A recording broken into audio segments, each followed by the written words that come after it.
Hello, SEAL community. We are here, gathered today to watch two matches, one in our Demacian division and one in our Ionian division.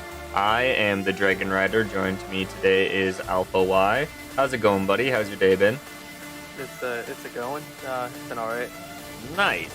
So yeah, for our first match, we have a Demacian match here. It's going to be Imagine Ocean versus Imagine Stars. Where it's gonna be filled with so much imagination. Am I right? Yeah, imagine having to be the captures to cast the Imagine game. Imagine. Yeah, all right, but we should probably get straight into draft and enjoy these games that we're about to watch. Yeah, absolutely. So let's transition to that now. So take it away, Alpha. How do you feel about these drafts? Okay, so Samira, Nivea, Pike, those are bans. Cool. Nivea, cool to take off the board. Samira, most people don't like dealing with her. I personally don't think she's all that strong at the ADC. Like, I don't know. I feel like they're stronger ADCs, but she's just annoying, so I get it. And then the Rumble band, cool, strong, clear, doesn't really do much if he doesn't have much setup, but still a really strong jungler. Rakan, kind of weak right now, but sure, maybe they play Xayah or Rakan, not sure. And Diana is also really strong both in mid lane and in the jungle. So, cool with that. First pick, Morgana jungle. Been raving about this for the past, 2-3 weeks now? It's been prevalent in pro play, super OP in solo queue.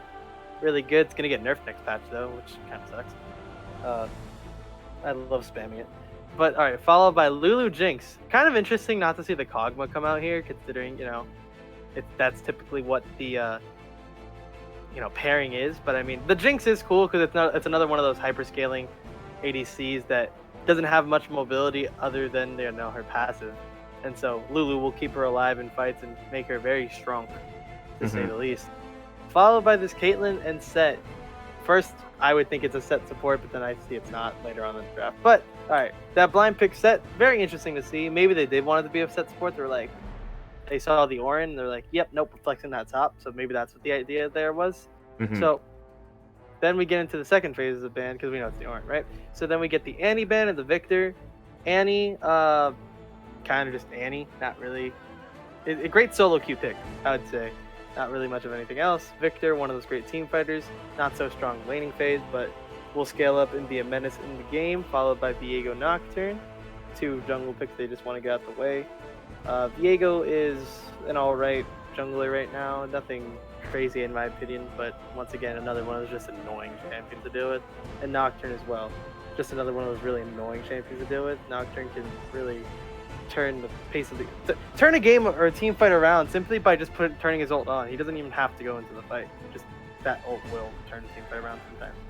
And then you have that Braum as your your blind pick. So I mean, it's a Braum. Cool. There's not much going there. Followed by this Wukong. Wait, is that actually a Wukong? It is. It's a Wukong jungle. So I haven't seen one of those in ages. So that's going to be fun to see. I don't know exactly how well he clears or anything, so that will be something interesting to find out. Followed by this Vel'Koz mid. You have to be really good at this champion to actually be able to play at mid, so maybe they are good at it. But personally, Vel'Koz mid is not the strongest place to place this champion, in my opinion. I believe that the support role, is always the strongest for Vel'Koz, since you don't really have to worry about CSing, you can just worry about poke, which is what the champion wants to do, of course. But into what is now an Echo, the Vel'Koz blind pick is a little bit questionable. Will the Vel'Koz be fine in team fights later? Sure. Will the Vel'Koz be fine in laning phase? I honestly have no clue. It really depends. So I mean, if she can the Vel'Koz chose into Echo, right? The Vel'Koz did choose an Echo. Yeah, I read that wrong. So I don't know. I find that really weird. I guess you want to keep your distance from the quote-unquote assassin, I guess, but I don't know. It's a very interesting pick to me. If Echo does get on top of that Vel'Koz, it's kind of just death for Vel'Koz.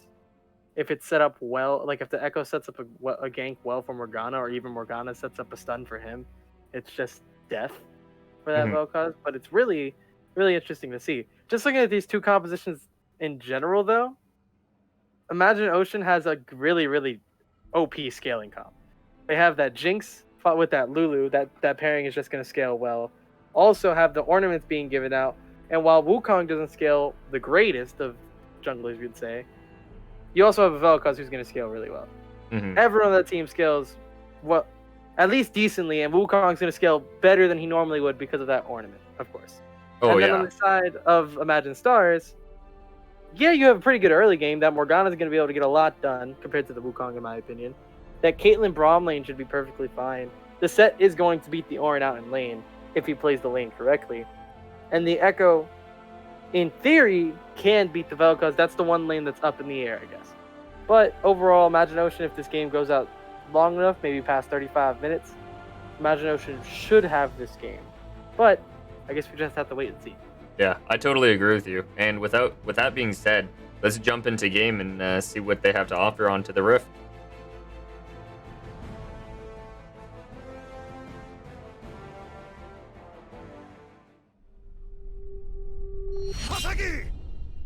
All right, on 3. 1, 2, 3.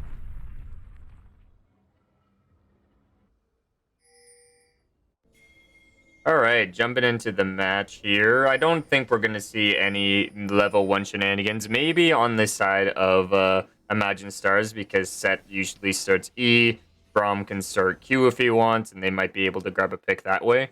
But I don't believe that there's going to be any major things coming out from the side of Imagine Ocean, because as you were saying in draft, is like they have the late game scaling team comp, and so they're gonna definitely be playing this first half pretty safe. Yeah, for sure.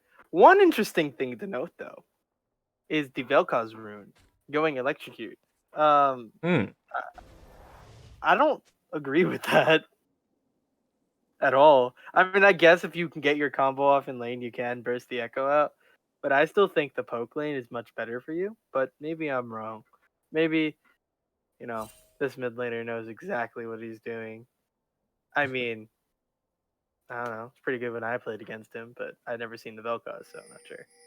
Should be interesting. I don't usually play Vel'Koz, so I'm not too familiar with this champion. I know you'd probably want to go Arcade Comet, in my opinion. Yes. Just because of, like you were saying, the poke and the additional damage, as well as the tree line is also really, really good inside of it as well, getting you that mana flow band and a bunch of other... Yeah, and they cooldown reductions on like your ultis and some abilities, so... Yeah, and I mean... the Vel'Koz potentially did bring the mana flow band, because it is like one of those runes you can bring secondary. Yeah. But I am not sure. I mean, we'll see if she brought inspiration, if the Vel'Koz brought inspiration in like 2 seconds. Yeah, no. Okay. I couldn't tell. I can't see what the secondary rune is. But just trading going on top lane, nothing much there. No, yeah, there's going to be a lot of that top side. You're going to see a lot of dynamic camera looking at this because Set's going to be wanting to punch it. He likes getting low, and Orange just says is a pretty good early game champion in his just brittle stack procs and his Q being so oppressive in the first half of the game. So as soon as Set hits level 3, the tides are going to change in his favor. But before 3, Orange has a pretty good time and wants to put down as much pressure as possible. Yeah, Scattercat actually played that really well, like positioning forward in the lane and not allowing Perseverance to walk up to the wave, hitting that level 2 first, really gave him a good advantage early. And now this is what you were talking about. Oh no, he doesn't have level 3. Never mind. That no, not quite yet, but is coming in soon. As soon TM, he is going to have to just wait for that wave to finish up, and then he's going to come back after that. So we have a gank actually the mid lane. Okay, so the Wukong is going to be transitioning in and then going to be picking up that kill. I know you were talking about questioning about the Wukong and its pathing and whatnot. This is actually a comfort pick on Quax's champion pool. He really likes Wukongs and he really likes playing them in the jungle. He likes playing those like carry top laner, junglers rather, and the if untreated can be a menace in this game. See, I find this really odd because one time I played against him, he spammed Sejuani and spam gank top. So this is one thing to look forward to. Quax loves to spam gank top, and it's absolutely ridiculous. It's usually always the first lane he ganks. This game it was not. he ganked the mid lane and got this Vel'Koz slightly ahead of this Echo and allows the Vel'Koz to reset. Not in the best spot. Nope, they're not resetting because the wave is not in a good spot. There you go. Wukong should get this. All right, good. Get it with a Q. All right. I was debating. I was like, I really hope the Scuttle doesn't get away from him because of Morgana Q. Yeah, I know. That could have been bad. Oh, no. But the all-in from the Echo going on to the Wukong. The Wukong is stunned, but is going to be taking a lot of damage as I believe he was ignited, but Quax is going to have a response time with his Q and is just all over this map currently. He got his kill in the mid lane, I believe, twice now. So 2 successful ganks mid, and he's looking for more topside. Like you were saying before, he is a solo lane kind of presence jungler, so he'll be their mid, he'll be their top lane, and he really isn't too worried about his bot lane falling too far behind. Probably very comfortable down there for them. Yeah, saying how like the Echo pick into the Vel'Koz could potentially be good, but the problem is you need to play that lane very aggressively, so Quax could just take full advantage of that, and you know. He has, so it's very clear that they had a game plan going into this game, knowing that Soul Reaver does like to play these aggressive champions. This is, I believe, a comfort pick for Soul Reaver as well, and so it's been very known that he likes to play the Echo every time that I've played against him.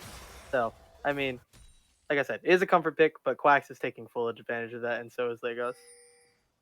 Yeah, definitely. A lot of people, I was actually talking to a buddy about this the other day, and a lot of people don't understand that mid lane's actually not a 1v1, but a 2v2. It's between the mid laners and the junglers, because the junglers are there so often, and you really need that mid lane priority in order to get scuttlebugs, you know? So, I mean, true. I mean, I kind of called BS on that because I feel like top lane. I mean, the jungle's always in my lane. It's absolutely ridiculous. And I'm playing tanks. I feel like that's just a problem on your half. I'm not sure what's going on in your game.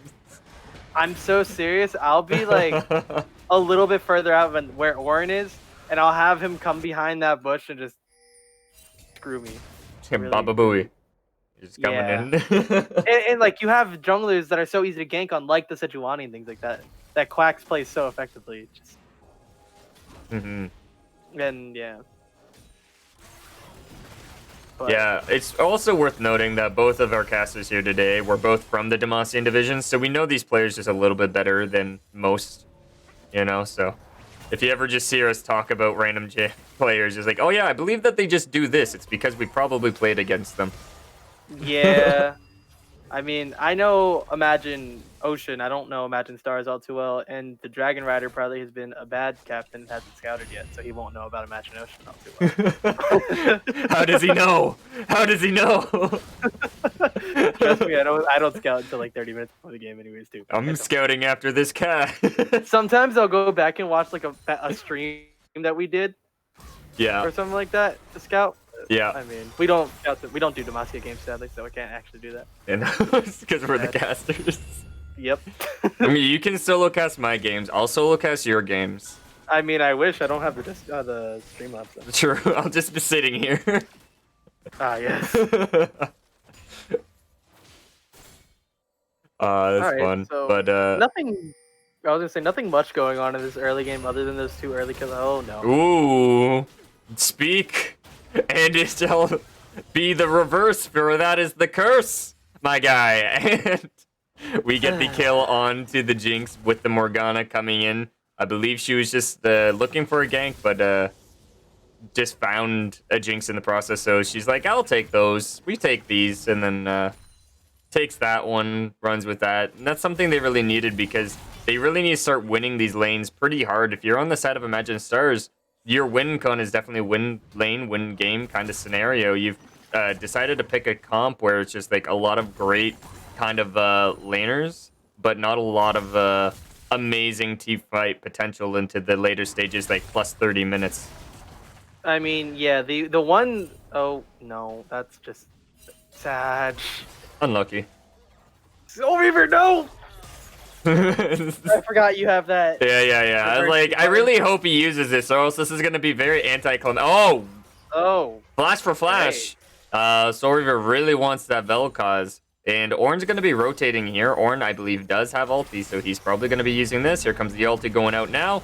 Ornhorn going sounding, and he's going to be almost locking up the Reaver, and he does. So that's going to be a solo kill for the Ornn onto the Echo. That's going to be really helpful for him, and it's going to help him put him back into this set lane. So as Demacia players, as you and I are, I think it's become very evident across the division, target Soul Reaver, and just see what you could do. Because, like I was mentioning earlier, he likes to play these very aggro champions. Oh, no.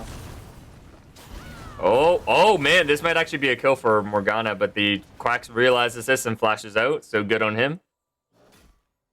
Yeah, so, like I was saying, Soul Reaver isn't a bad player. He just likes to play these really aggressive champions, and his jungler hasn't been there to match this Wukong's pressure, or even this Ornn roaming down from the Set pressure. While Set did get 3 turret plates for that Ornn roam, and will feel really great about that, actually. Hashtag a gank Reaver, you know? Just get that Pretty trending much. on Twitter. I mean, I'm sure that your team did that the first week you guys played them. It was kind of a blur. It was just we just wanted to fight. That's what my team did. We just like time to battle. My team was so tired the first game we played, and we played back-to-back days. It was so bad. We're having an engage actually bot side, and Jinx running very low. Lulu ulti going out. Brahm's looking for more. TP coming down as well. Soul Reaver is down here. He's going to be trying to see if he can pick off the Jinx, but he's going to be caught out by the Ornn in the back here. And he does have ulti, but if he goes back now, it's going to be a bad time for him. Here comes the Vel'Koz, is going to ulti down there, is going to go back. Soul Reaver is going to try and see if he can pick off the Lulu in response, but is unable to. Here comes Morgana. Vel'Koz actually landing the true damage proc with his W and taking out Caitlyn there. And looking for some geometry points as he's trying to whittle them down underneath turret.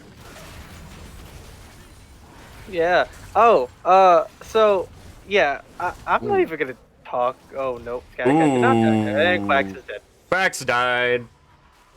Okay. You know, Scatter had to leave there just because he was going to be in a lot of trouble being underneath turret, and he was going to die one more time from one more turret auto. So Quacks, being the closest to the turret, takes the aggro and will fall because of it. Yep, bit of an overextension, I'd say, from that team. They didn't really need to have those 2 players that were super low there, but it's okay. It is what it is. They didn't really give up too much gold. Yeah. Yeah, it went to the Morgana. Cool, whatever. I mean, Morgana's great, but she can only really do damage if she catches you out in a close quarter area. Now, there was something worth noting. Ornn only really got an assist there, and then the Set actually used that to his advantage and took down the top tier one. And that's going to be before the 14 minutes, so he has 5 stacks now.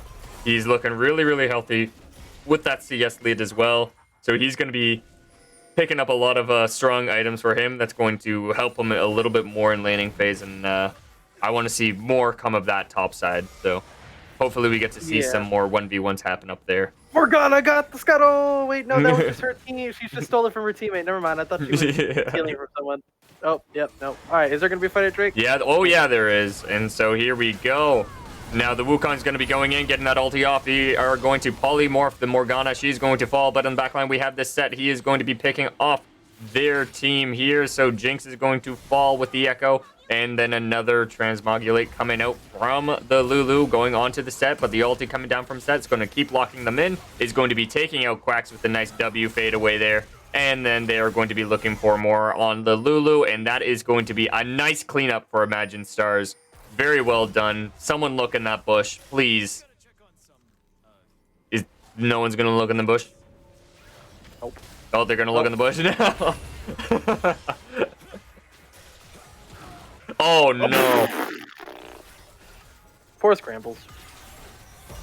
Sorry, Scram. That was just, yeah. I remember, wasn't Scrambles a top laner in, like, Noxus at one, like, 2 seasons ago? I'm not sure. I think so. I'm trying to remember. Maybe. Yeah, I think so. Maybe. I don't know. I think it's really weird to see him at support. It hasn't been bad. It's just weird, because I'm pretty sure I remember him as a top laner. I've seen him play mid lane as well. I think when he played us, he was actually playing mid, and Reaver was a support here. Huh. So it's probably just a comfort fight for Reaver versus Legos. I don't know on that decision, or maybe they're just trying to flex their team muscles with the team player roster. Maybe because on the website he's listed as a support. I know that. Like the way their team is laid out right now is their team. I know I used him as a mid laner in one of my matches, so I just assumed. And so we're going to get a trouble on the top side, so Set's going to be in a lot of danger. He might be able to pick this one off. He does. Oh, no. Krax is going to turn that around with a nice EQ combo that's going to burst him down and take out the Set. You hate to see it, but... Wukong is stupid. Wukong's dumb. Yes. Wukong attack. I don't like this. Oh. Yeah, there's going to be the all-in from the Echo. Reaver might be able to pick this one up, but the counter Uno reverse card coming in from Legos is going to be ulting them away and is going to take off that kill. Wait, he had ulti. Why'd he flash? You know, reasons. There was a couple games yesterday where we saw Volley just flash instead of ulti. Now it's this game. It's going to be the same thing. Ooh, nice flash by Quacks. Yeah. Away from there.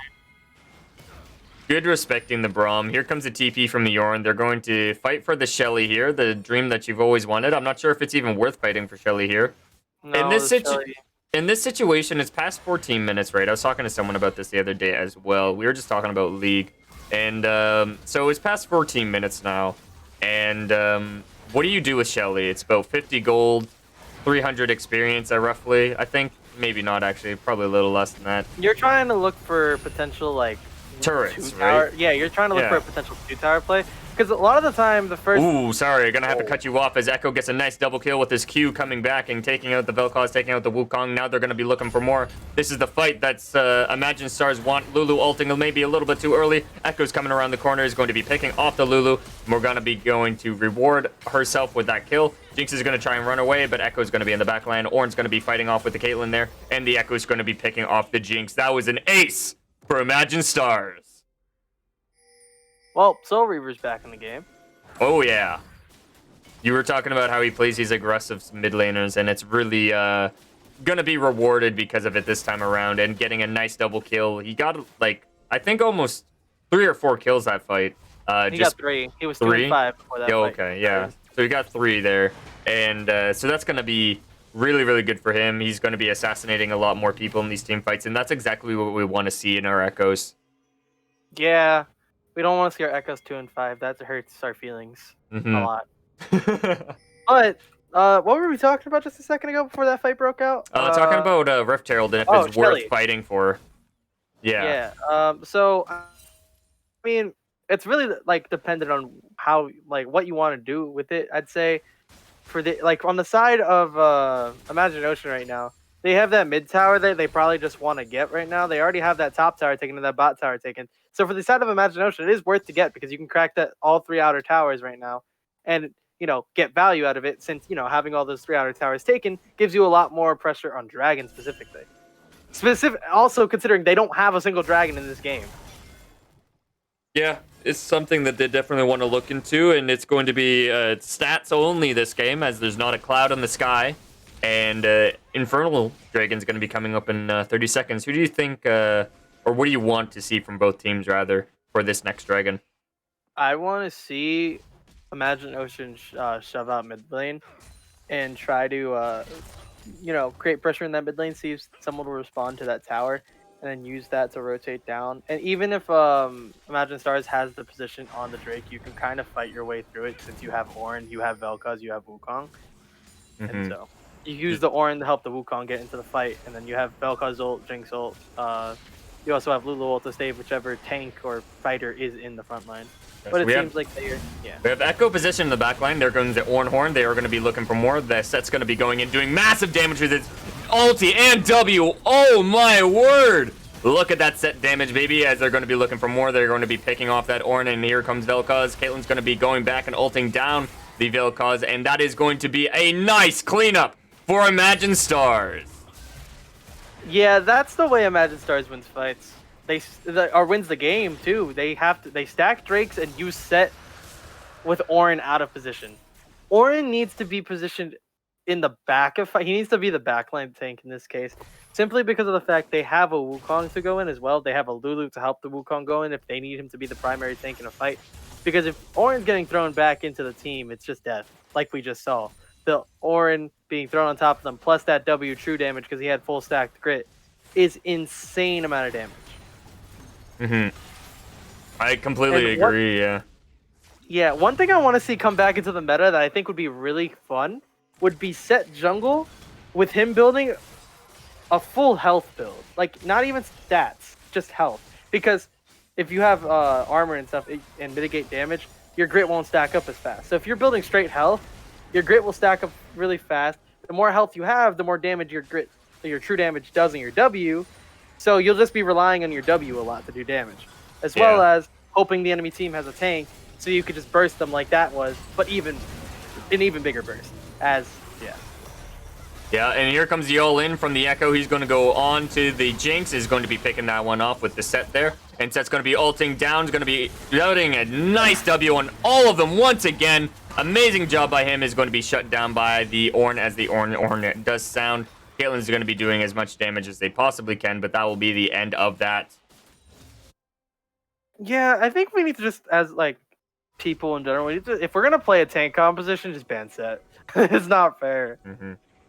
Yeah, but you were talking about having Set in jungle. They used to have that back in the day because his base stats were just so good, right? Yep. So, unfortunately now when they nerfed his base stats, Set recently got a buff that's put him in as a top tier top laner. Right now, just because of his W and the ability to become, you know, Lee Sin, as he just can throw Cho'Gaths and throw Ornns into the enemy teams and just do what you said, just massive amount of damage. So we're gonna see possibly a pick? No, I don't think so. No pick here. No picks to be had. The reason is that I like the idea of the Set jungle because, at least for me personally, if I'm gonna play a tank top laner, I'd rather stick to Set in the jungle so that we can have that, like, two tanky people, but the Set also does damage if he's a fighter more than anything. Yeah. Okay. Because it's a zoning ult. That's all there was. Zoning. It does prevent them from going in there, so. True. And his ulti is on a rather low cooldown, so he'll be up for this next fight regardless.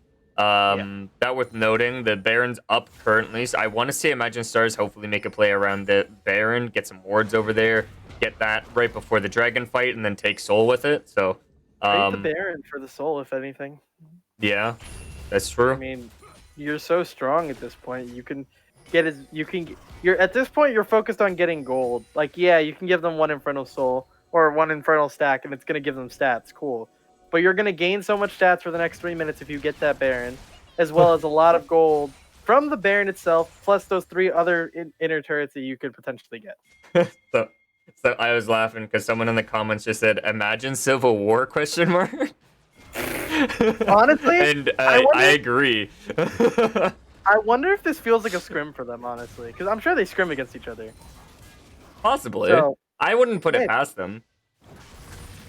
Now, we're going to get an engage onto the Set there. He might be caught out, but is going to be able to stride breaker our way, and nothing will come of that. But we are running as a 5-man death squad on the side of Imagine Ocean, and they are going to be looking to take that turret, and they will. Horn was sounded, so they're not going to have that for the next little while. So if there's going to be a team fight going over to the Baron, it would probably be right now, or just in a couple seconds. So I want to see everyone on Imagine Stars rotate to that. Yeah, I was gonna say I want to see Imagine Ocean start to like set up vision as they fall back, but it seems that they're just trying to get their resets off. All in from Reaver. He's gonna be in a lot of danger. He's gonna get caught out there. There's gonna be the Jinx. He's looking for the blast plant. He flashes over the wall, but it's a little bit too late. And now the Imagine Ocean have the potential to grab Baron here. They have the numbers. They have the players, but are looking just to reset. And because the Dragon's gonna be spawning, and they don't want to give up that soul. Ooh, but Vel'Koz is going to be ulted and is going to be trapped, and then he's going to be queued, and then he was trying to take a Morgana, but it wasn't enough damage. Here comes the Jinx Rocket. Is it going to land? And it does! Shut down from downtown, baby. Let's go. And now we have a big team fight that's going to occur here. I want to see something happen for Ocean. I want to see them win this team fight and get on top here. They do have the current numbers advantage, having a 4-for-3, and Echo has not entered the team fight. So if you're going to be looking for something, it's going to be right now. So here comes the Dragon. It's starting up. They're going to be pulling it out. And now they have to DPS it as fast as possible. See if there's a possible steal. No steal will be had today as Imagine Ocean stalls out the Dragon Soul point, or Dragon Soul. Yeah, and I mean, this game has been relatively even for the across the whole game, which has been really fun to see. There's just been a lot of back and forth fighting, sometimes stupid fighting, to be honest. But I mean, it's been quite entertaining to say the least. And to see these two Imagine teams go up against each other, clearly, it looks like there's some familiarity with each other based off the way they're going around the map and playing each other.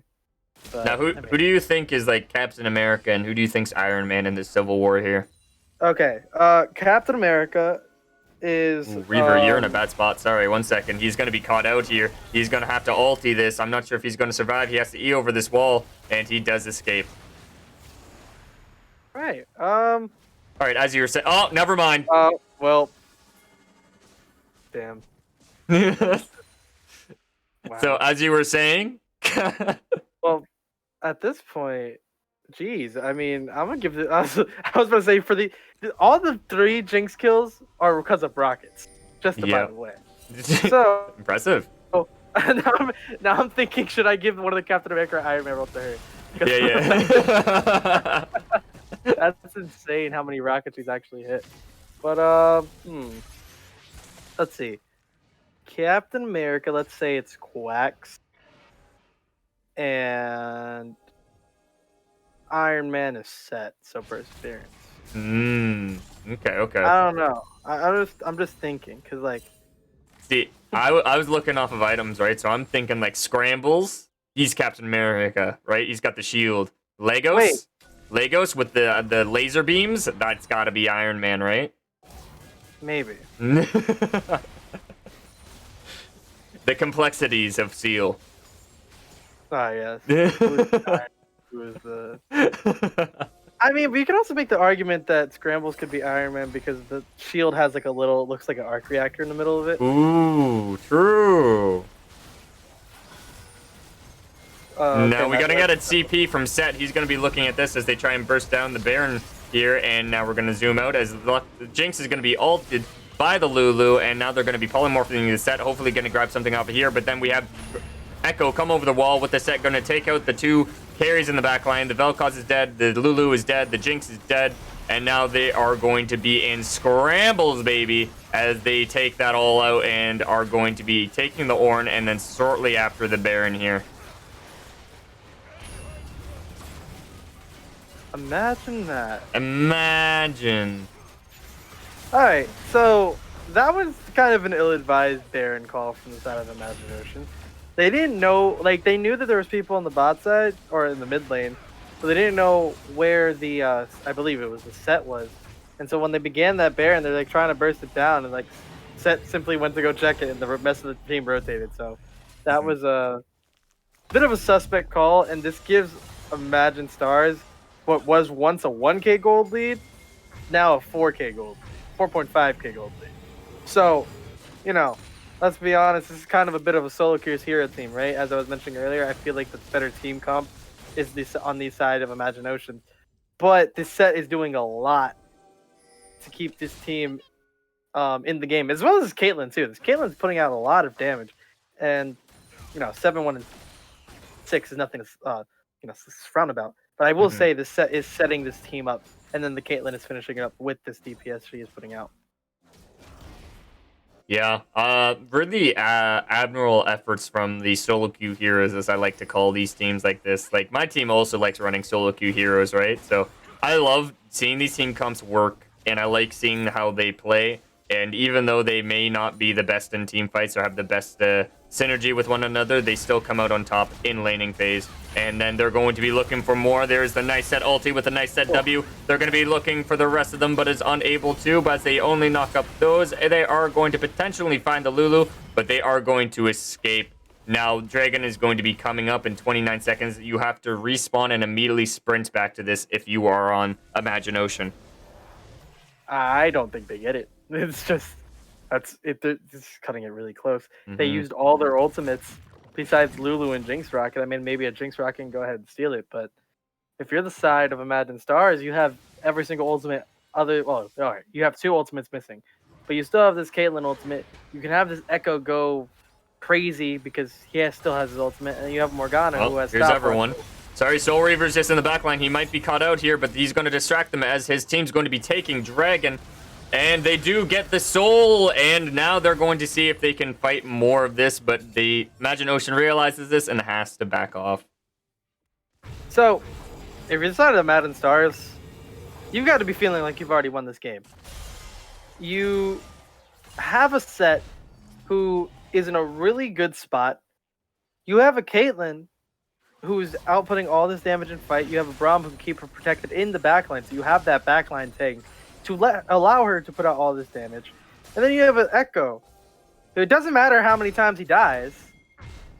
Puts out damage, ults again, puts out more damage, and just dies. And it's perfectly fine because the rest of his team is going to be there. Ew, that's not good. There we go. All right. So the rest of its team is going to be there to back him up. I would not go for that ward set. There you go.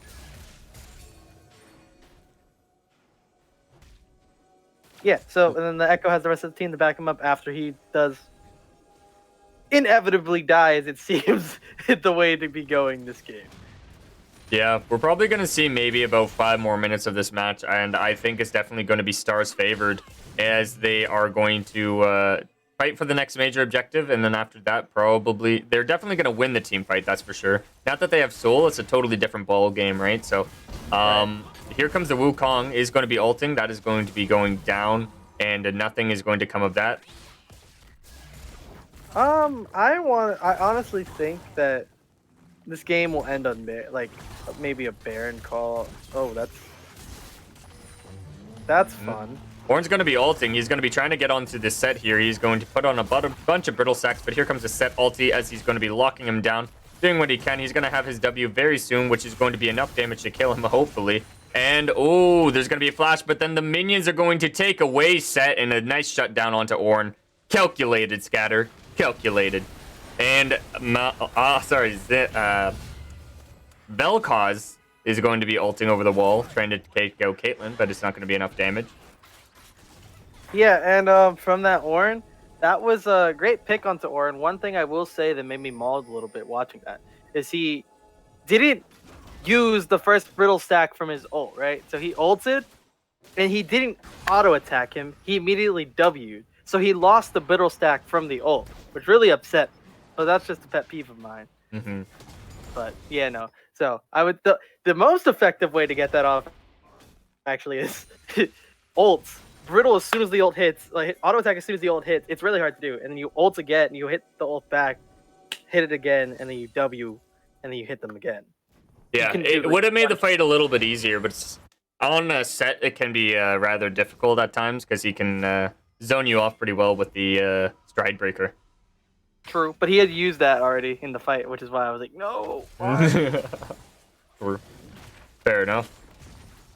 But yeah, no. But he got the kill. That's all that matters. At the end of the day, Ornn's scaling, and it's starting to questionably, if it gets into maybe an 8-minute long game or further, can Ornn make more of this and give his team the extra 1,000 gold per champion that they deserve? You know, there's still a lot of people missing their upgrades, and Ornn needs to be with them. Wait. He's hitting level 6. He's almost level 17 now, and only one person has an upgrade, which is rather like it's a shame, and you really don't want to see that, especially because it offers so much stats. I mean, I'm kind of sad to see that, not gonna lie.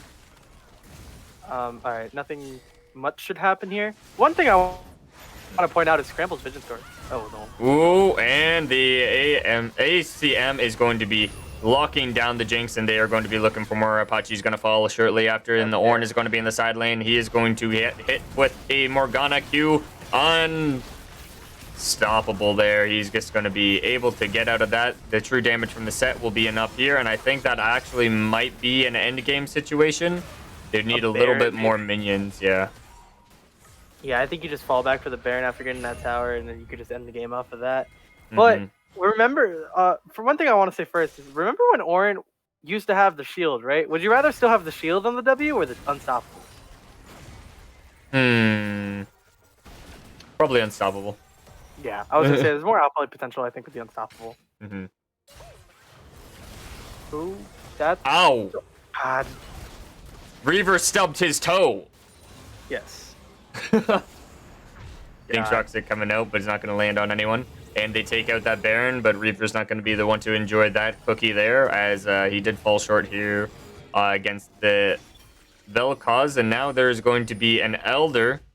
This is going to be in favor of Imagine Stars here, so something to watch out for. But please, Ornn, please upgrade more people. You're level 17. Everyone on your team should have an upgrade.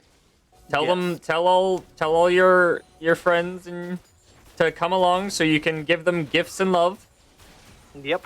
To give them the ornaments because if Ornament. not, you guys are really gonna lose this game. There's no reason that they should not have these upgrades at this point.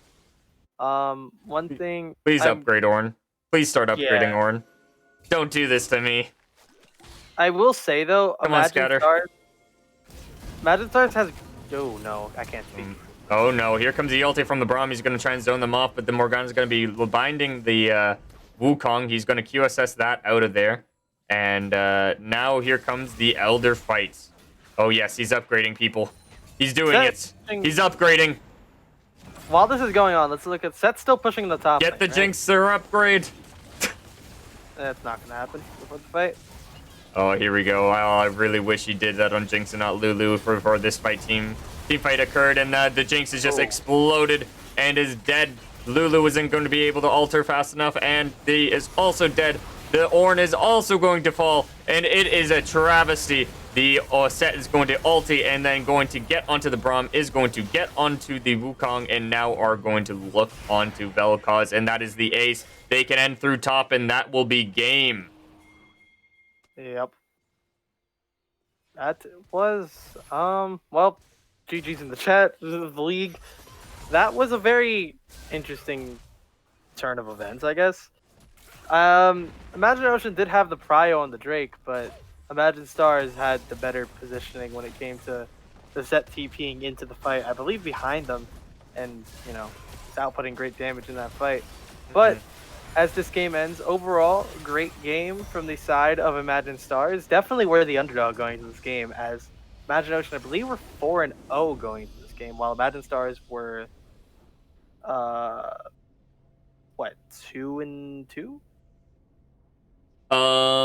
Imagine Stars, going into this one here. They're around there, I think. Yep. So that's really interesting game overall. We have to give our MVPs and aces out. So I will give my MVP to Soul Reaper. No, I'm just kidding. Soul Reaper actually did end up playing well as the game progressed. Yeah, no, he played well as the game progressed. He did overextend a few times. That was a bit like at the Baron. There was no need to be there, but he did play well overall as the game progressed. It is good to see an Echo go from 0-4 to 10-9 and actually end with a positive KD by the end of the game. But my actual MVP will go to this Set. The Set was the reason that the Imagine Stars team was able to facilitate fights and was able to have this massive amount of burst damage to start a fight and take their tank or not even their tank, take their carries down to below half HP by simply throwing their tank onto their team, which is a really stupid ability. Let's just say that right now. Really stupid. But it's a mechanic that Set has, and they used it to perfection. While let's say maybe Scatter could have positioned better, but they also do still have Wukong, who is relatively tanky as well when it comes to health. So regardless, kind of a tough situation to be in. And now thinking of it, Set's kind of one of those good counter picks into Lulu, because say she ults anybody. Excuse me. Say she ults anybody, they're now tankier, could be thrown back into the team, and it just dead. So I mean, because it is scaled off health, not like armor and things like that.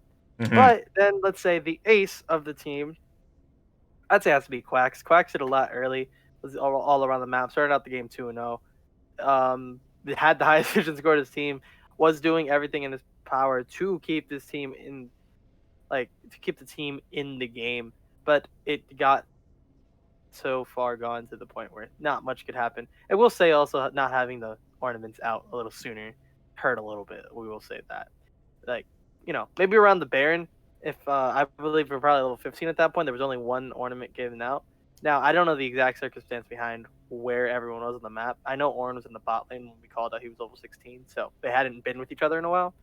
So potentially that's why, not sure. But overall, I will say Quack's played himself a good game, and I will be interested to see if they could use how well Quack's played and use that and put him on a different carry maybe, or maybe put other champions around him that can help him facilitate more. Hmm. Yeah, I completely agree. I actually totally agree with even the MVP Ace and Asins. Usually we have like one disparity between us, but yeah, it's hard to dispute anyone else besides, Perseverance in the top lane there playing an excellent set game, and then Quacks having that amazing early game performance, and then both teams played really well, and I'm also really excited to see what they have to bring to the table next time around. But with that being said, let's take a quick break, and we will be right back with Game 2 of Imagine Ocean versus Imagine Stars.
Hello and welcome back, Seal fans. We are going into Game 2 of Imagine Ocean versus Imagine Stars. We saw a really great performance coming in from Imagine Stars, taking the victory in the first game here, and I'm really excited to see what they're going to bring to the table in the Pro Draft this time around. Speaking of Pro Drafts, let's jump into that, and I'm going to send it off to Alpha here to give me the rundown on what we're going to be potentially seeing this match. All right, so let's just go through the quick bans real quick. So Rumble ban stays the same. Imagine Ocean has learned to take the set away, especially if you plan on playing a tank in the top lane, just not a good thing to deal with.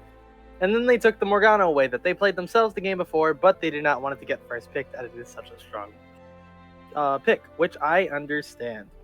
Now, Imagine Stars stick with Samira Nivea Pike ban. Perfectly fine. They won the last game. Run it back. So then, let's see. Imagine Ocean first pick Nautilus. I guess. I mean, I don't know if it's a great first pick. Maybe the enemy support plays it.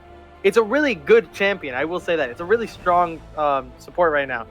I don't know if it's a first pick. I guess it doesn't give much away.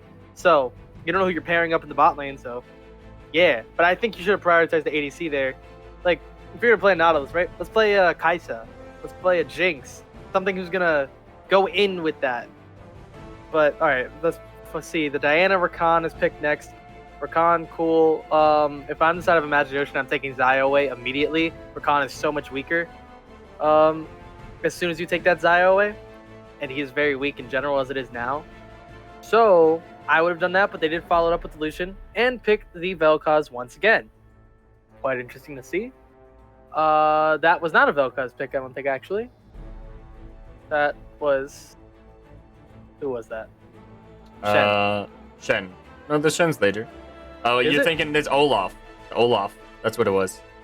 Was it? Olaf? Yeah, it's Olaf. Not Vel'Koz. Oh. Even you get to be confused. No. That was Sejuani. Oh, Sejuani. Yep, yeah, that's right. Okay. Yep, there we go. Sorry for the confusion. All right, and then ended off with that Xayah pick, which makes Rakan an actual champion. Cool. And then we end off with picks like the Echo and the Viego. Echo, great band to take away. A comfort pick for Soul Reaver. Yes, Soul Reaver did have a few questionable moments in the last game, but did ultimately play the champion effectively. And then the Viego band, another one of those annoying junglers. And then one band that wasn't taken away this game on the side of Imagine Ocean was the Nocturne. And then the bands once again stayed the same across all 5 bands for Imagine Stars. So, the first pick for the side of Imagine Stars will be that Nocturne that was not banned away. Followed by that Olaf, who is actually not a jungler. It is a mid laner into the Olaf.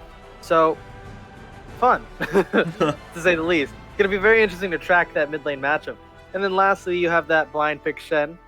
Someone who can have global dominance, and, have that, pressure on the map, even if he falls behind in lane. And then you have the Kled counter pick, which is a great counter pick.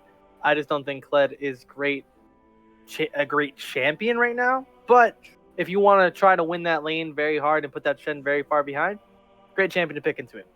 But I will toss it back to Dragon Rider, and we should probably get back in the game, huh? Sounds good, brother. Yeah, let's jump into game and see what these two teams have to offer.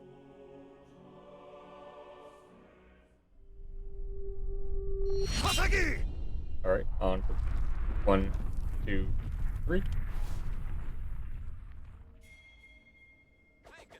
So going into game here, the Olaf versus Nocturne matchup is going to be a fun one to watch. It feels like one of those memes. It's like, oh yeah, you want to do that? Aha! Here's a better choice. Yeah.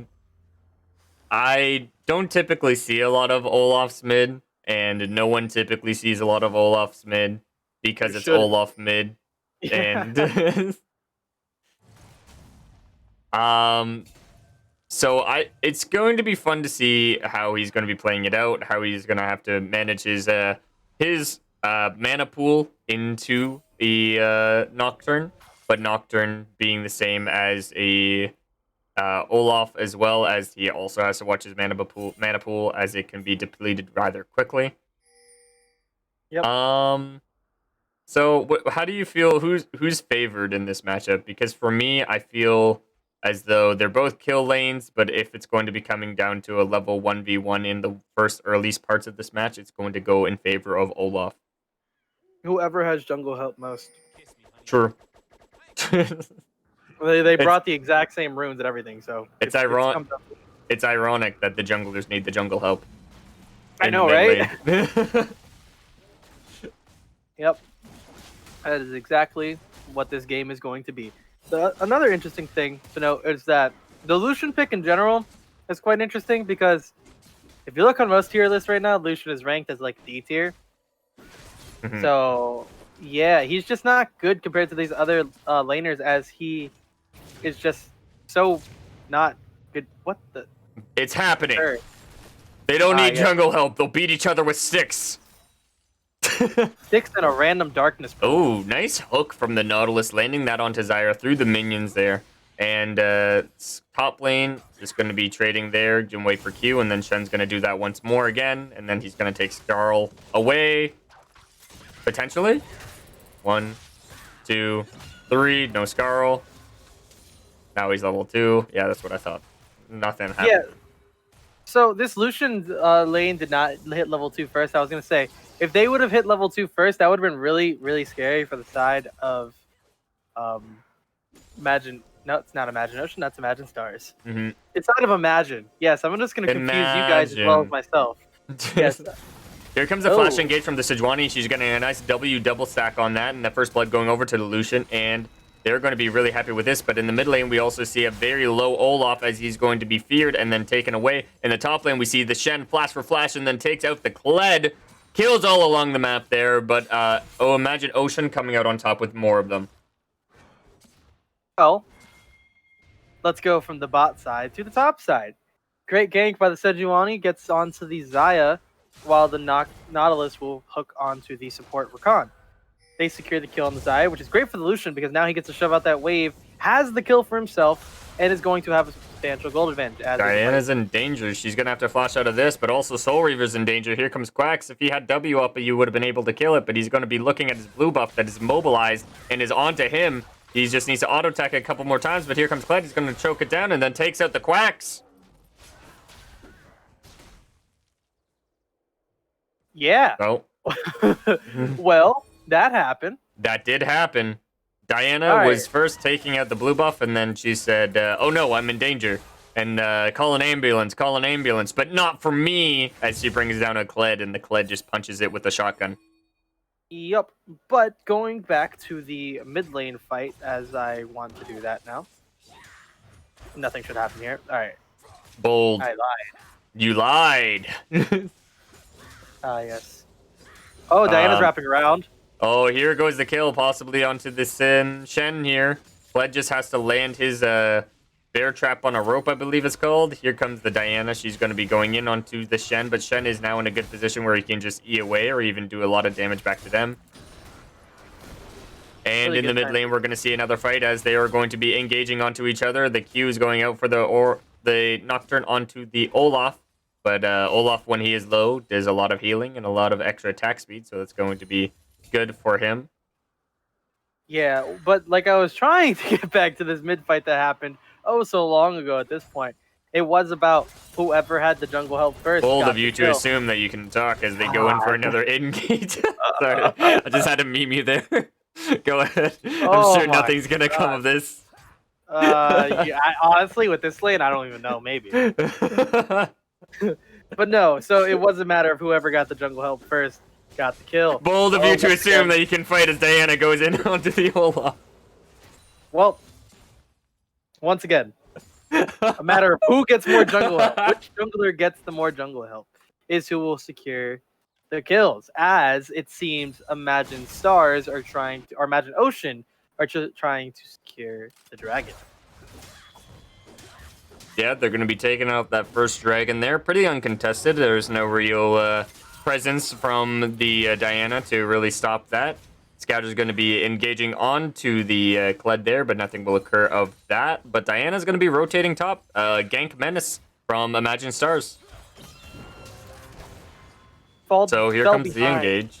And then Shen's in a little bit of awkward spot. He already used his taunt already to go in, but Diana's going to come up and clean off the ninja. That sounded weird to say. Yeah. You know? Yeah. Maybe not. Maybe. We're gonna move past that. We're going to walk past that one just nonchalantly. Yep. But now we're looking bot lane. They're going to get a turret plate because of this as well. A lot of pressure from this Lucian Nautilus. With that first blood kill, it has set Lucian pretty far ahead, and he has also dominated lane to get into a point where he can have a good CS lead on top of the Zyra. Yeah. The one pet peeve I have about this Lucian Nautilus lane, Lucian sitting on 2 wards. He So is. sad. Vision score of 0. My kind of dude.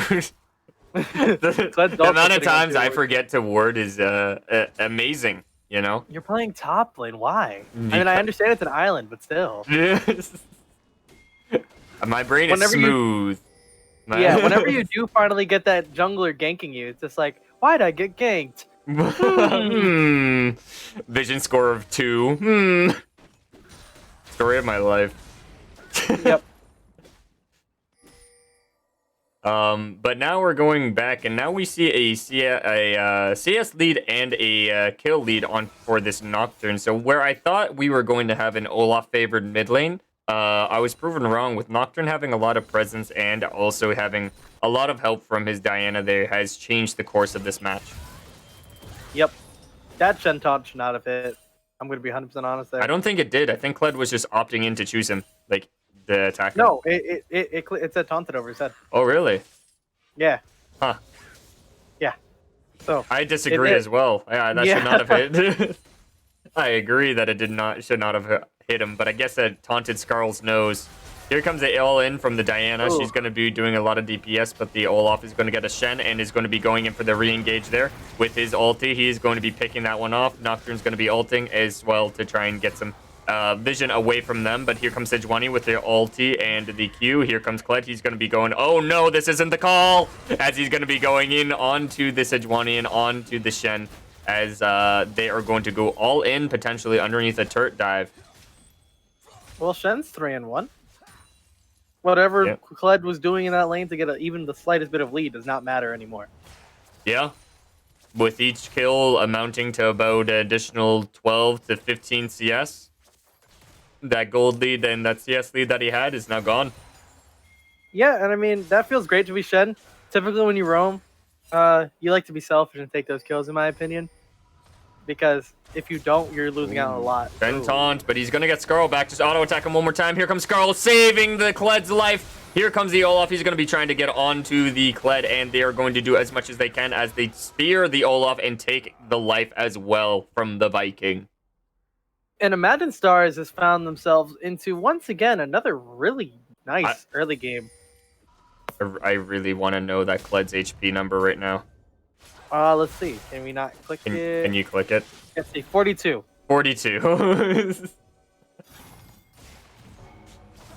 And they're going to be going in onto the Rakan, is going to get that nice taunt off onto the Lucian. They're going to be looking for more. They re-engage from the Lucian, and Nautilus is going to deter them from that. Now, who got that? I don't know.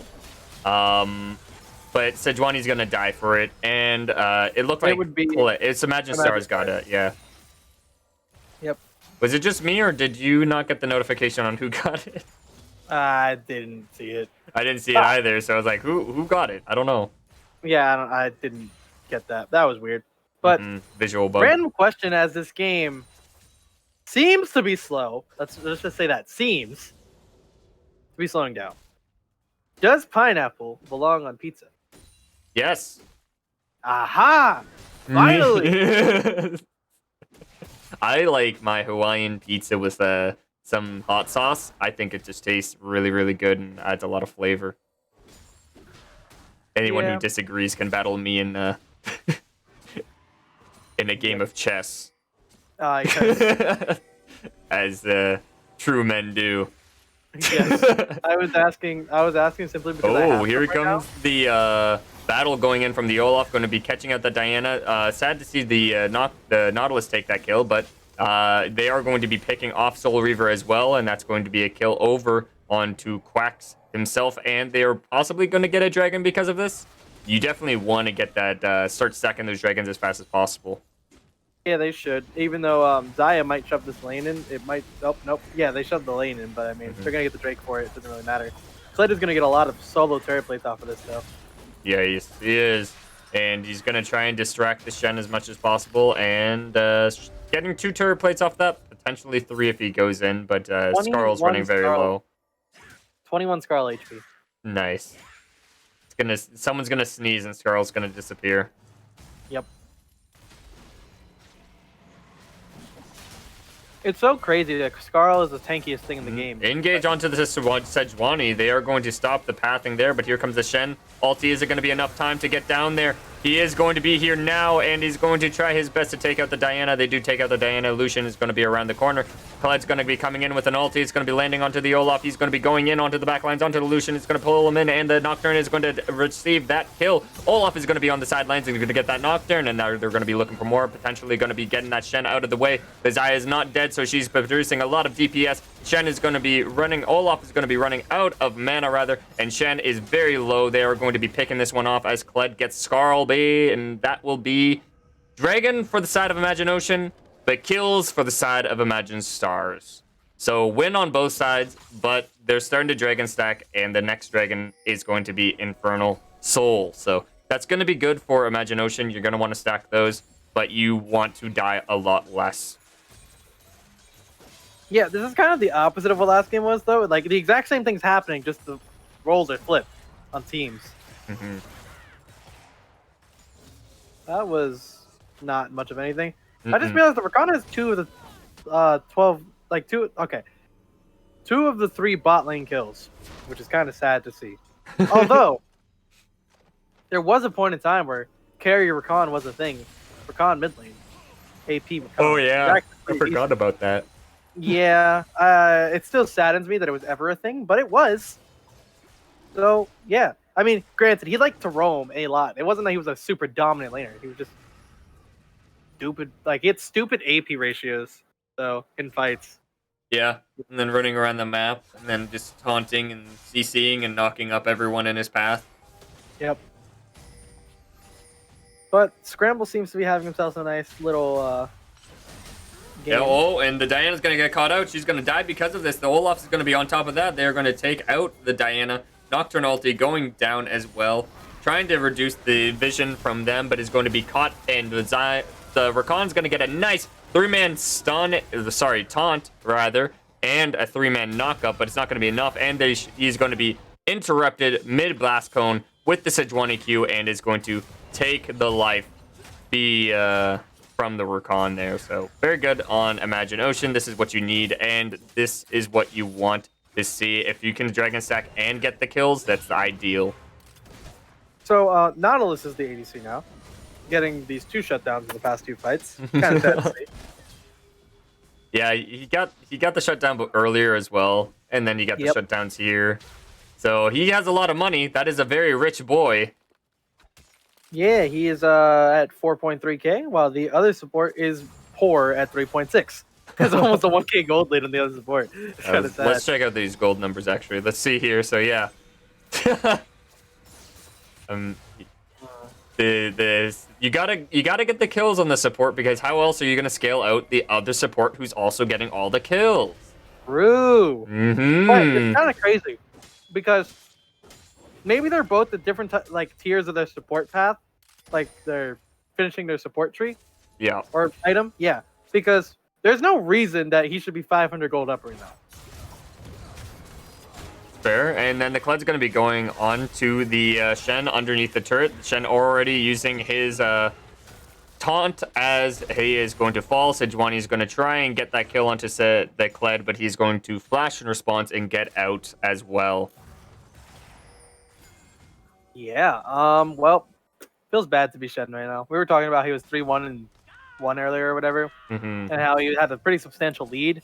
Yeah, that's now gone. The angry Khaled Nation attack. But now we see a Nautilus walk into the wrong bush, the wrong neighborhood. He's looking for more. He's possibly going to die for this. They are going to pick this one off. The Lucian and the Olaf are going to see what they can do here. And it looks just like to be an escape from the side of Imagine Stars. Yeah, well. Good for them to get a pick right before the dragon fight here. This is something they definitely need. Granted, it is just a support. Yeah, but it's still the numbers advantage and less CC. Here comes a double knockup from the Rakan. We're going to zoom out here a little bit, and we are going to be watching this all unfold as Scrambled takes position in the bot side bush in the river, and they are going to try and burst this dragon down. Now, it still will be a 50-50 because the jungler is still alive. Here comes the engage from Sejuani. She's going to get a nice ulti off and is going to take out the Rakan. The Olaf is going to be credited that skill, and the Olaf is going to be onto the backline trying to get that Rakan. He's going to be chasing that one down. They're going to try and get the Kled. He is going to fall. Olaf going to be picking off the Rakan, and the Kled is fallen. The Xayah has fallen. The Diana is only one alive. She's not going to be enough unless she does this heroic steal, which isn't going to happen because Nautilus is revived and is now CCing her down. She's going for an all-in, and it is going to be an ace for the side of Imagine Ocean. Terror. Please? Maybe? Maybe. I mean, is it worth it? You could probably get more value just going down mid lane here and getting that turret. Oh, let's see. They're going to get that one turret, but minions will get it anyways. You send one person towards the rift, which is the right call. And you get chip damage onto this turret, potentially spawn the Rift Herald mid lane, or you spawn into one of your side lanes and try to get pressure there too. Oh, here comes the Kled. He's going to be trying to get onto the Olaf. They are going to be engaging onto him. Olaf is ulted. He is CC immune, but it's not going to be enough as they have the DPS check to chunk him down. Sejuani is now just in the side lane. She's going to be able to take that Rift Herald uncontested, I believe. So as long as the enemy team doesn't just randomly show up. And, yep. That's going to be them. Now all they have to do is Mission Impossible escape this. And they're going to be going in on the all-in. It might be one of them to be fallen here. They're going to be opting in for the Sejuani. They are going to try and knock this one up. The W is going out. The stun will be happening soon. The knock-up from the Rakan is going to lead to the death of the boar. They could have potentially gotten out had the Nautilus saved his Q to escape himself. Because the Sejuani can get over walls with her Q. So, maybe. But they decided to play that more aggro and try to use the CC in a different way. I would have just rather used the Q to get out as Nautilus, to get one of you out at least. Oh, Nautilus did get out, actually. Nautilus left. One of the, only the Sejuani. They had to choose one, right? So they changed paths, but... Yeah, I feel like both of them potentially could have lived, just in hindsight, but I'm not sure. Totally. Hard to say. Yeah. Nah, Nautilus was just trying to save his KDA. The jungler just made a sacrifice, right? Exactly. Admirable. Yep. You fell from one of your soldiers. Perfectly fine. Now, Sejuani is going to try and get into her jungle. She's going to be going in on to the red buff. It is going to be going over to the side of the Nocturne, and Quax is going to follow shortly after. The Perseverance is going to be attacked by Apache, as he is a angry Kled that is going to fall as well. They got the red buff, but at what cost?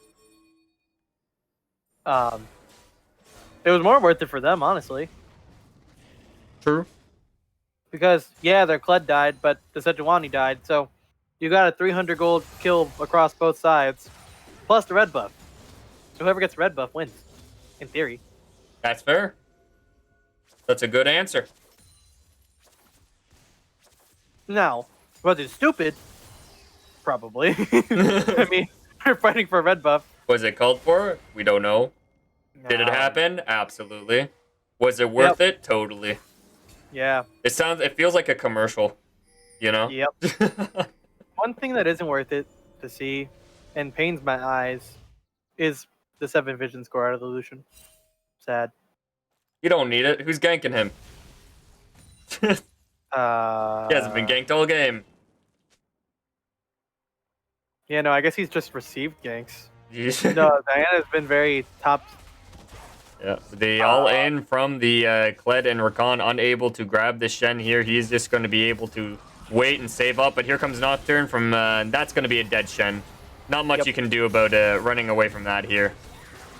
Respectable damage coming out from him, but he will fall shortly after. And if I were Imagine Stars, you either have to recall, stop them bot lane, or take the Baron. I was going to say, Shelly is going to be spawned in the bot lane, as it should be. They could potentially try to start the Baron, but they are not. I, personally, would have started the Baron right then and there. I think they're making the right call rotating here, just because of the free inhibitor for no reason isn't worth it, you know? I would have sent my Kled and my Rakan back, and kept my 3 DPS onto the Baron. It's just like last game. It's still relatively close. The gold person lead is actually a little bit different there, and they're going to be going on to the Diana. Isn't going to be enough DPS. They are going to try and kill the Olaf, but I'm not sure if they're going to have the numbers in for it. But they do take out the Diana. They do take out the Nocturne, and then the Shen is going to be fighting the Kled, and they are going to be looking for more scrambles with another re-engage. Is not going to be worth the fight, you know, and the Quacks is going to go over the wall with the flash and is going to be able to potentially pick up scrambles. Yeah, Imagine Ocean should just be able to turn around and get that soul for free with that Diana dead.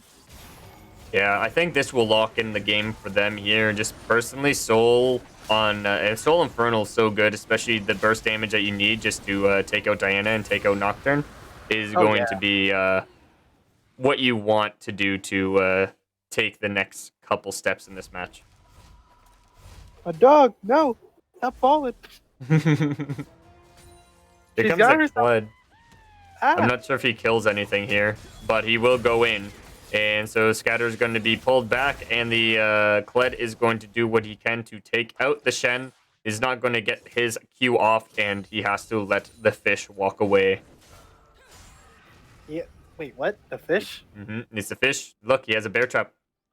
Bear walk away? Little lake trap. He's trying to fish for Shens. Sure. Well, Lucian picking up blue buff here. Yeah, that's always good to see because stop it. That's always good. Dog cast. Dog cast. Lucian is very mana hungry and does not have the Essence Reaver yet, so it is good to see on the Lucian. No one else on the team is. Jesus Christ! Why are you so loud?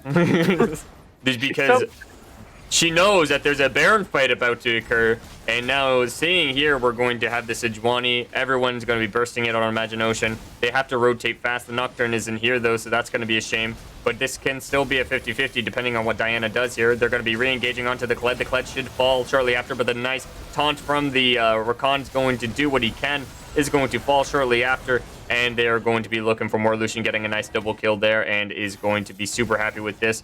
That was a very awkward interaction, but the Xayah does flash the Nocturne Q, and that will be the end of that. Not the Nocturne Q, the Nautilus Q. But they should be re-engaging onto Baron shortly. You would think so. And I shall be holding my dog now. Hopefully she doesn't bark. But yeah, this seems to be a pretty free Baron for the side of Imagine Ocean as the Diana's dead, Kled's dead. They don't really have. Here comes Nocturne. He's going to be going on to Lucian. Does take out the Lucian. Is that going to be enough to take out this Baron though? The Olaf is going to be here, but they are going to be taking out both, and they get the cake and eat it too. Yeah. Wait. Yes. That. It took me a second to realize what you said. Why are you whining? She's an Imagine Stars fan right now. What can you say? It seems that way. She's rooting for them. She's rooting for somebody. Yeah. I don't know who it is. Hey, what do you want? But yeah. So honestly, if I'm the side of Imagine Ocean right now, I am trying to push out side lanes as much as possible. You still have that top turret, free gold basically waiting for you right there. And you now have a gold lead for what feels like the first time in this game. So I would be trying to push your advantage as much as possible. You do have a lot of global pressure with this Shen. So, I mean, just stick him in a side lane and just shove it out and run a 4-1. I don't even think you should run a 1-3-1. Just run a 4-1, you'll be perfectly fine. Yeah.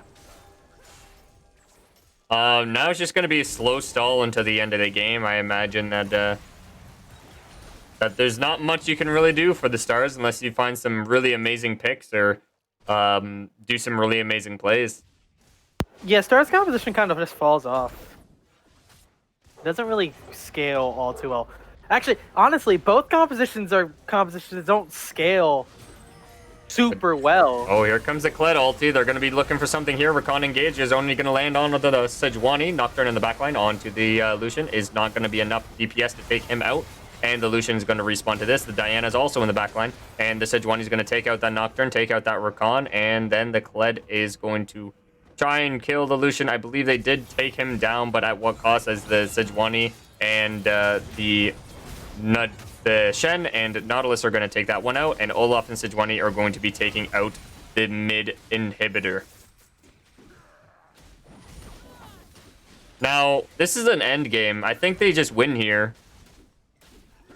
No, I'm pretty sure they're just gonna take the inhibitor back. They have Baron for another 45 seconds. Could take their recalls, reset a bit, or try to push out that bot lane, then maybe reset, or top lane, one or the other. It does seem like Shen is going down towards that bot lane, attempting to make a reset, as Snowflake is going crazy to see Imagine Stars losing this game so far. Oh no. He's going sicko mode in my arms. He really wants them to win, and I like a good underdog story, but I'm sorry, Doggo, I'm not sure if it's going to happen this game. Now, we are going to be getting the bot turret for sure, potentially with this massive minion wave, but Imagine Stars have to make a play. They have to do something crazy here as they go in and find a Rakan. Rakan's going to be able to get out of that one. I'm not sure if you want to use all those summoners onto the Rakan there, Olaf, but if it gets him out, it gets him out, right? So Elder going to be spawning in about 30 seconds.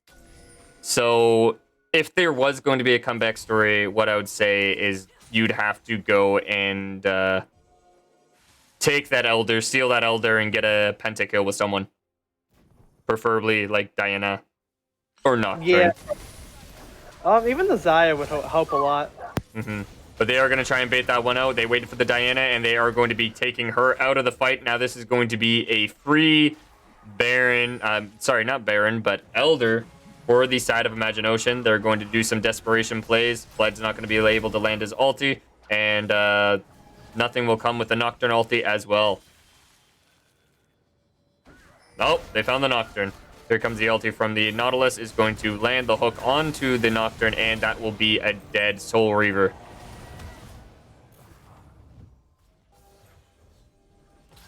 Alright, so you shall probably have to solo cast the rest of this game because it seems this dog needs to go outside. Oh, okie dokie. I will be back for our next game. Sounds good. I will continue. I will take it in solo the rest of this match. So they do take the Elder here. They just kind of look for another team fight and end. I don't feel like this game might last maybe another couple minutes, in my opinion. We'll see what will come of it next. But with everyone getting Elder, it looks pretty fatal for the side of Imagine Stars. Now, with that being said, is there a comeback potential for Imagine Stars? Absolutely. There's never not a comeback potential. If every one of their members goes into the fountain, you're fine. But Imagine Ocean, just kind of playing it out. I think what they want to do, I don't really want to waste the Elder buff go to waste, so I'd want to see another team fight into a Baron, into a win. But it looks like they want to just kind of keep on top of the objectives this match. So they have a push in the top side, and they have the Shen in the side lane. As you would do on Shen, he's known for being the split pusher that has his ulti, you know, so... And he's been doing very well this match as well. So they're going to be taking the turrets, taking their money, and then having a fun time for the rest of this match here. Going to be really hard to kill Lucian with the Olaf, with the Sejuani, and the Nautilus protecting him. So you can see that Xayah actually was going to be the one stepping up onto the Shen. I'm not sure if that's the one you really want to have on Shen. I'd rather Kled, because Kled can get back to the teamfight faster. But they are going to crack open this top wave, and they're going to get that inhibitor, and now they're going to continue their pursuit and hopefully get into a another Nexus turret, or the first Nexus turret of the match. The Sejuani ulti not quite landing, but they are going to be looking for the turret. They are going to be engaging. The Kled is going to be fronting on them, but there's nothing you can really do, as they will keep fighting, never not fight, and then look for an end game situation. So they've taken every single inhibitor. Baron is up. So, I mean, if at anything you just kind of back away, take Baron, and look at their base as the super minions take everything, as there's going to be double minions in every lane now. Kled's going to be nice doing a good re-engage, but he is going to fall because of this. The Elder buff is still active, so Legos is going to be able to take that one out. Lucian is going to fall to the Nocturne, but that will be the end of that. Shen is going to try and protect Lucian, but is unable to. And they will look for the next couple turrets and end game situation here. The Elder buff has fallen, so now if there's a time to fight, it would be now for Imagine Stars. They are going to get 1 kill. They're going to be looking for 2. The ulti from the Diana is not going to be enough, and then the Kiana is going to do what she can, but is going to get attacked by the Nautilus. The Rakan is back in the side lane here. This is a way you could potentially get in this game, so you'd have to go and immediately run to the Baron right now, but there's so many minions, you can't really leave, can you?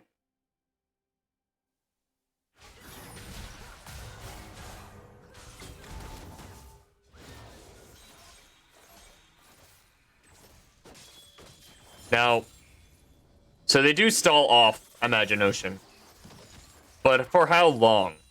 They do have 1 inhibitor coming up. Well, inhibitor is up, and then the 2 side lane ones are down. So it looks to be a all she wrote for Imagine Stars. They didn't take the Baron, so now everyone's going to be up for Imagine Ocean, and they're just going to take that and walk into your base. So maybe if you're able to get a potential perfect play in the Baron fight, that might be another in, but gonna be hard. Gonna be very, very difficult. Now we see Kled. He's potentially caught out here. He will die, but one more auto attack from the Sejuani is going to CC him down. The Skarl is gone, and the Lucian takes the kill there.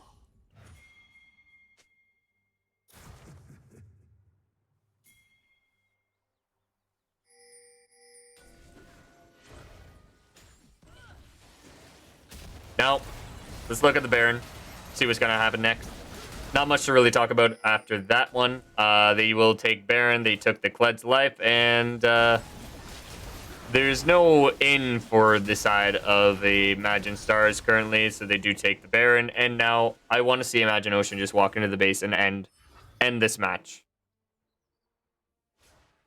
Did Imagine Stars, I like the grit. I like the grit. They never give up. They keep going in. They're trying their best.